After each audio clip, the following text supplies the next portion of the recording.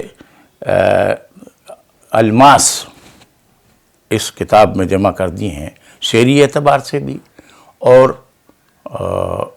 کیفیاتی اعتبار سے بھی، یہ اور حال کے اعتبار سے. یعنی نعت کہنے والے جو ہیں یا شاعری کرنے والے یا زندگی کرنے والے، وہ دو طرح کے لوگ ہوتے ہیں. ایک تو ہیں وہ جو شریعت کی پابندی کرتے ہیں یا ظاہری صورت کو سنوار لیتے ہیں، لیکن ایک وہ ہوتے ہیں جو خالص شریعت کے پابند بھی ہوتے ہیں اور طریقت کو اپنی روح کا حصہ بناتے ہیں.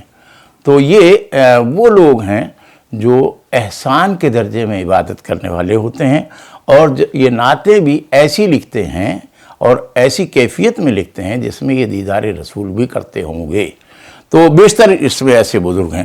تو بہرحال یہ کتاب جو ہے یہ اس قابل ہے کہ اس کو ہر نعت سے منسلک ہر شخص کو اس کا مطالعہ کرنا چاہیے اور اس سے سبق لینا چاہیے. ٹھیک ہے جناب، انشاءاللہ پھر کبھی کسی اور کتاب پر آپ سے گفتگو کریں گے. السلام علیکم ورحمۃ اللہ وبرکاتہ.